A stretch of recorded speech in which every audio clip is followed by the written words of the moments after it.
ખેડા જિલ્લાના એક ખેડૂતે કરી બતાવી એવી કમાલ કે સાંભળીને તમે પણ ચોંકી જશો।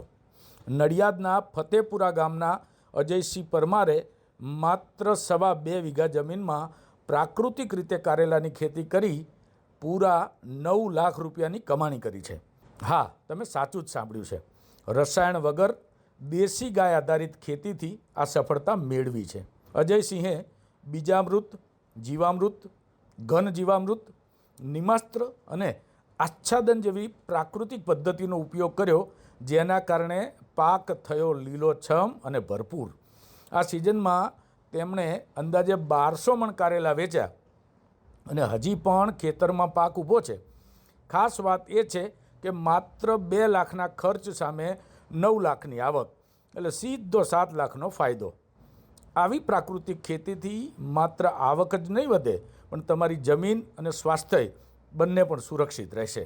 આજે ખેડા જિલ્લાના 27,000થી વધુ ખેડૂતો પ્રાકૃતિક ખેતી અપનાવી રહ્યા છે, ત્યારે જો તમે પણ પ્રાકૃતિક ખેતી ના શરૂ કરી હોય તો હવે એ દિશામાં ચોક્કસથી વિચારજો।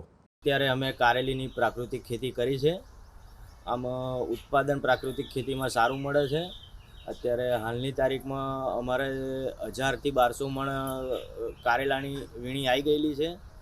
તો હું દરેક ખેડૂતોને અપીલ કરું છું કે તમે પ્રાકૃતિક ખેતી તરફ વળો, કારણ કે આનાથી સ્વાસ્થ્યને નુકસાન ઓછું થાય છે। દવાઓનો છંટકાવ ઓછો કરો। અને હાલની તારીખમાં હાલની તારીખમાં પણ કારેલા ઉતરે છે અને હાલની તારીખમાં બજાર ભાવ 400 રૂપિયા મળી રહે છે, એટલે આમાં ખોટ જેવું તો કંઈ છે જ નહીં। એટલે બધા ખેડૂતોને અપીલ કરું છું કે પ્રાકૃતિક ખેતી તરફ તમે વળો। ગઈ 2025ની સિઝનમાં પણ મેં કારેલીની ખેતી કરી હતી। એમાં મને 2.25 લાખ રૂપિયા જેવો ખર્ચો આવેલો અને સામે 9 લાખ રૂપિયા જેવું વળતર મળેલું। તો આ વખતે પણ સારું જ છે, હજુ કારેલા ઉતરવાનું પણ ચાલુ છે, એટલે પ્રાકૃતિક ખેતી બહુ સારી છે।